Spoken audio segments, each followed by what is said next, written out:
Hello students.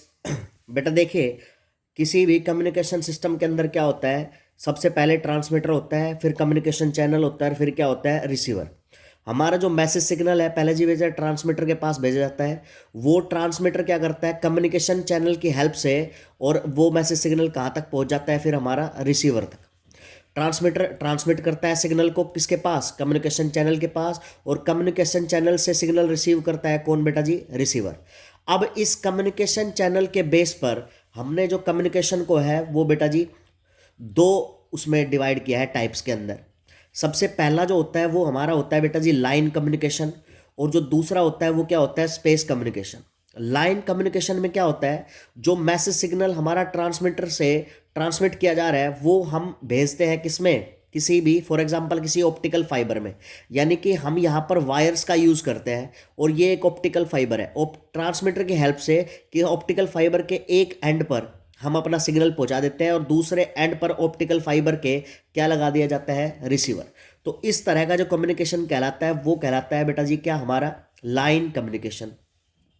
दूसरा होता है वो होता है हमारा स्पेस कम्युनिकेशन। स्पेस कम्युनिकेशन में क्या होता है कि स्पेस कम्युनिकेशन में ट्रांसमीटर से जो हमारा सिग्नल है वो with the help of antenna, antenna की हेल्प से क्या कर दिया जाता है, एटमॉस्फेयर के अंदर क्या कर दिया जाता है, ट्रांसमिट कर दिया जाता है। और रिसीवर के एंड पर जो है वो एंटेना की हेल्प से रिसीव कर दिया जाता है। मतलब कि जो हमारा एटमॉस्फेयर ऑफ अर्थ है वही हमारा काम करता है किसका बेटा जी, कम्युनिकेशन चैनल का। तो उस तरह का जो हमारा कम्युनिकेशन होता है उसको हम बोलते हैं क्या, स्पेस कम्युनिकेशन, जिसमें हमारे अर्थ का जो एटमॉस्फेयर है वो एक कम्युनिकेशन चैनल का रोल प्ले करता है। ठीक है, देखिए जी, अब पढ़ते हैं हम किसके बारे में, स्पेस कम्युनिकेशन के बारे में।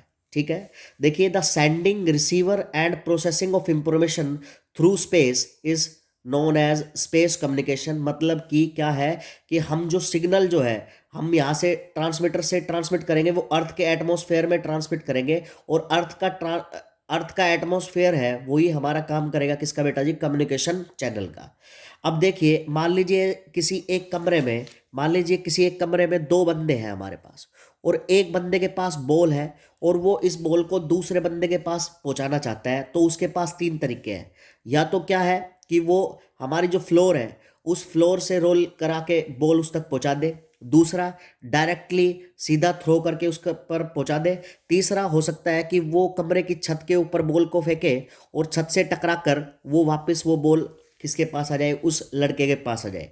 तो इस तरह से बेटा जी हमारा जो स्पेस कम्युनिकेशन होता है ना वो भी तीन तरह का होता है। कौन कौन सा, देखिए जी, सबसे पहला जो होता है वो होता है ग्राउंड वेव प्रोपगेशन। इस वेव में क्या होता है कि जो हमारा ट्रांसमिटिंग एंटीना है वहां से हमारी जो रेडियो वेव है उसको हम किधर भेजते हैं, उसको भेजते हैं अर्थ के साथ साथ। ठीक है, और वो अर्थ से रिफ्लेक्ट होके कहाँ पर पहुंचती है, रिसीविंग एंटीना पर पहुंचती है।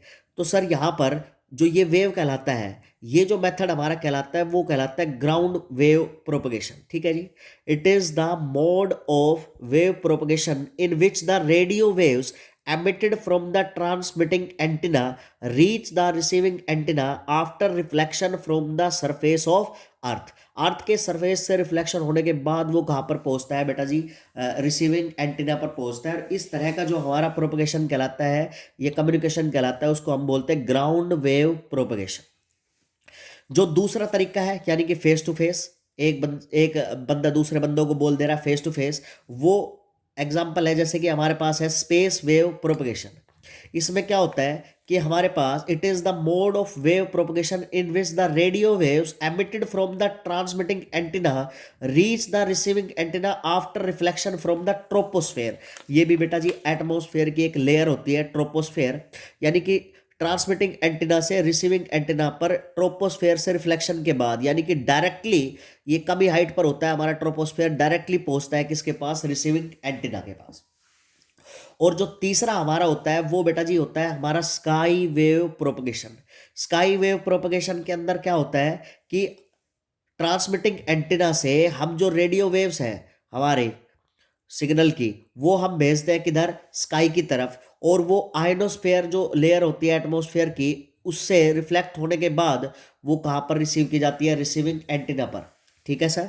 It is the mode of wave propagation in which the radio waves emitted from the transmitting antenna reach the receiving antenna after reflection from the ionosphere। Ionosphere से रिफ्लेक्शन के बाद जो है वो रिसीवर जो एंटीना होता है वहां पर रिसीव कर ली जाती है। ठीक है बेटा जी, जो हमारे पास ग्राउंड वेव प्रोपगेशन है, ये मेथड हम यूज करते हैं जब हमें लो फ्रीक्वेंसी का सिग्नल जो है उसको ट्रांसमिट करना है। ठीक है, शॉर्ट रेंज का ट्रांसमिट, थोड़ी दूरी पर ही हमने कम्युनिकेशन करना है, थोड़ी दूरी पर ही हमने जो है भेजना है अपने सिग्नल को, तो उसके लिए यूज करते हैं ग्राउंड वेव प्रोपगेशन। और ग्राउंड वेव जो प्रोपगेशन होता है उसके अंदर हमारी फ्रीक्वेंसी जो होती है वो कम फ्रीक्वेंसी का सिग्नल हम भेज पाते हैं यहाँ पर। ठीक है बेटा जी, उसके बाद जो हमारा स्काई वेव प्रोपगेशन होता है इसको पढ़ लेते हैं। स्काई वेव प्रोपगेशन, इसमें क्या होता है कि ट्रांसमिटिंग एंटीना से हम भेजते हैं क्या, रेडियो वेव्स, किसमें, आयोनोस्फेयर में। लेकिन आयोनोस्फेयर की क्या होती है बेटा जी, कुछ लिमिटेशन होती है। क्या, आयोनोस्फेयर जो होता है वो वेरी हाई फ्रीक्वेंसी, और जो अल्ट्रा हाई फ्रीक्वेंसी है उसको अर्थ पर वापस क्या नहीं करवा पाता, रिफ्लेक्ट नहीं करवा पाता, और वो आयोनोस्फेयर से कहाँ चली जाती है सर, पेनिट्रेट करके बाहर चली जाती है।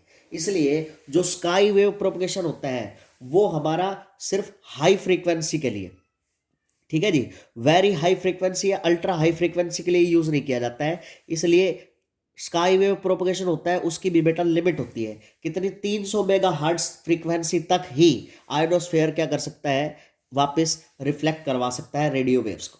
ठीक है, अब देखिए सर, यहां पर कुछ टर्म्स हैं जो स्काई वेव प्रोपगेशन के अंदर हमें पता होनी चाहिए।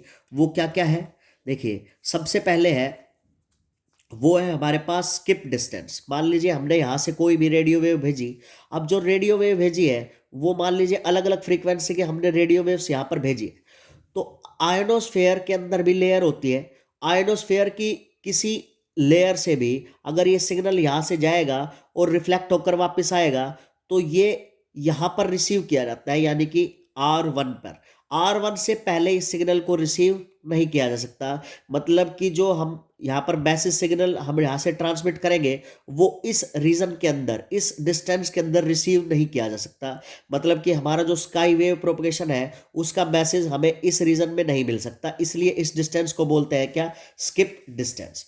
तो सर फिर अगर यहाँ पर हमारा मैसेज पहुंच ही नहीं पाएगा तो यहाँ पर क्या यूज करेंगे, तो यहाँ पर बेटा जी हम यूज करेंगे ground wave propagation. Skip distance जो है इस रीजन के अंदर अगर हमने कम्युनिकेशन करना है तो उसके लिए यूज करते हैं हम क्या, ग्राउंड वेव प्रोपगेशन।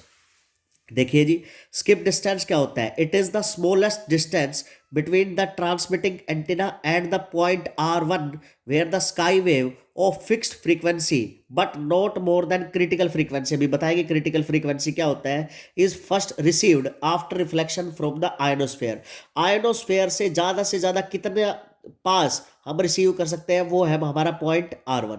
इससे पहले हम कोई भी सिग्नल रिसीव नहीं कर सकते आयोनोस्फेयर से रिफ्लेक्शन के बाद, इसलिए यहां पर हमें कोई भी जो है सिग्नल रिसीव नहीं होगा, इसलिए इस डिस्टेंस को बोलते हैं क्या जी, इसको बोलते हैं स्किप डिस्टेंस। बेटा जी यह इसी रीजन को हम स्किप्ड जोन भी बोल सकते हैं। ये स्किप डिस्टेंस यहां से लेकर यहां तक का जो डिस्टेंस है उसको स्किप डिस्टेंस बोलते हैं, और क्योंकि इस जोन में कोई भी सिग्नल रिसीव नहीं हो रहा इसलिए हम इसको स्किप्ड जोन भी बोलते हैं। बेटा एक और आता है हमारे पास, क्या, वो होता है फेडिंग। क्या, it is the variation in the strength of the signal at the receiver due to interference of wave. Waves का जो साउंड वेव्स है हमारी, या जो हमारे पास इलेक्ट्रोमैग्नेटिक वेव्स है, जो हम यहाँ पर क्या कर रहे हैं, देखिए जो रेडियो वेव्स होती है वो होती है इलेक्ट्रोमैग्नेटिक वेव्स। तो जो इलेक्ट्रोमैग्नेटिक वेव्स आयोनोस्फेयर से रिफ्लेक्शन के बाद रिसीवर पहुंचती है, तो रिसीवर यहाँ पर इंटरफेरेंस होने की वजह से क्या हो जाता है कि जो स्ट्रेंथ होता है ना उसमें वेरिएशन आ जाता है, और उसी को हम बोलते हैं क्या, फेडिंग बोलते हैं। फेड हो जाना यानी कि स्ट्रेंथ में कमी हो जाना, किसकी वजह से, due to interference of wave. उसके बाद आती है बेटा एक फ्रीक्वेंसी, वो कहलाती है क्या, हमारी क्रिटिकल फ्रीक्वेंसी। क्रिटिकल फ्रीक्वेंसी क्या होती है, देखो अगर मान लीजिए किसी भी ट्रांसमिटिंग एंटीना से हमने जस्ट वर्टिकली अपवर्ड कोई सिग्नल भेजा है, तो वो मैक्सिमम फ्रीक्वेंसी जो आयोनोस्फेयर जो क्या कर सकता है, रिफ्लेक्ट कर सकता है अर्थ की तरफ, उसको ही बोलते हैं हम क्या, उसको ही बोलते हैं बेटा जी हम क्रिटिकल फ्रीक्वेंसी। क्रिटिकल फ्रीक्वेंसी को न्यू सी से डिनोट करते हैं। ये जो होती है ये हमारे पास होती है n इंटू 9 × n मैक्सिमम उसका अंडर रूट। ये n मैक्सिमम क्या होता है? n मैक्सिमम होता है बेटा नंबर ऑफ इलेक्ट्रॉन डेंसिटी। ये जो n होता है ये हमारे पास इलेक्ट्रॉन डेंसिटी होती है किसके अंदर? आयोनोस्फेयर के अंदर। तो आयोनोस्फेयर के अंदर जो मैक्सिमम इलेक्ट्रॉन डेंसिटी होती है वहां से हमारा फॉर्मूला आता है किसका? क्रिटिकल फ्रीक्वेंसी का। एक आता है इसके अंदर बेटा मैक्सिमम यूजेबल फ्रीक्वेंसी। देखिए यहां इस ट्रांसमिटिंग एंटीना से अगर हम कोई सिग्नल भेजेंगे ऊपर वर्टिकली अपवर्ड डायरेक्शन में तो वो आयनोस्फेयर से टकरा कर बिल्कुल नीचे आ जाएगा। तो अगर हम चाहते हैं कि एक जगह से दूसरी जगह पर सिग्नल रिसीव हो तो हमें किसी एंगल पे भेजना पड़ेगा हमारी किसको? सिग्नल को। तो देखिए वो हाईएस्ट फ्रीक्वेंसी रेडियो वेव की जो जब किसी एंगल पे भेजी जाती है और आयनोस्फेयर से रिफ्लेक्ट होकर वापस आ जाए। अभी यहां से भी जो हम किसी एंगल पे भेजेंगे तो फ्रीक्वेंसी की लिमिटेशन होती है। कई फ्रीक्वेंसी ऐसी होती है जो आयनोस्फेयर को क्रॉस कर जाती है, पेनिट्रेट कर जाती है और रिफ्लेक्ट होकर वापस नहीं आती। तो वो मैक्सिमम फ्रीक्वेंसी सिग्नल की जिस सिग्नल को अगर हम किसी एंगल पर भेजें और वो आयनोस्फेयर से रिफ्लेक्ट होकर वापस आ जाए उसी को कहते हैं हम क्या बेटा? Maximum usable frequency. ये क्या होती है? It is the highest frequency of radio waves which when sent at some angle towards the ionosphere get reflected and returns to the surface of earth। ठीक है। और ये कैसे दी जाती है बेटा जी? जो हमारे पास मैक्सिमम यूजेबल फ्रीक्वेंसी होती है उसके लिए क्या करना पड़ेगा? जो क्रिटिकल फ्रीक्वेंसी है उसको कोस आई से यानी कि जितने एंगल पर हम उसको भेजेंगे उससे डिवाइड करना पड़ेगा और यही क्या आ जाएगा हमारे पास? Maximum usable frequency. ठीक है बेटा जी। दो छोटे छोटे कंसेप्चुअल क्वेश्चन है कि भाई why is the transmission of signal using sky wave restricted to frequency up to 330 megahertz. कि जो स्काई वेव प्रोपगेशन हम कर रहे हैं उसमें जो मैक्सिमम फ्रीक्वेंसी हम भेज सकते हैं वो 30 मेगाहर्ट्ज तक भेज सकते हैं। ऐसा क्यों?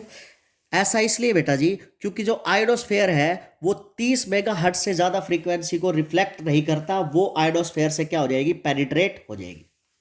एक और क्वेश्चन है कि भाई why is the ground wave transmission of signal restricted to a frequency of 1500 kilo hertz. देखो ये स्मॉल फ्रीक्वेंसी होती है यानी कि जो ग्राउंड वेव होता है प्रोपगेशन वो स्मॉल फ्रीक्वेंसी के ट्रांसमिशन के लिए यूज किया जाता है। ऐसा क्यों होता है? Because as a ground wave passes over the surface of earth it is weakened due to absorption of energy by the earth. Earth जो है सिग्नल से एनर्जी एब्जॉर्ब कर लेती है and this energy loss increase with increase in frequency. जितनी ज्यादा frequency का signal हम यूज करेंगे ग्राउंड वेव में उतना ही ज्यादा क्या होगा? लॉस होगा। इसलिए ग्राउंड वेव के अंदर क्या होता है? लो फ्रीक्वेंसी का सिग्नल ही भेजा जाता है अप टू 1500 किलो हर्ट्ज।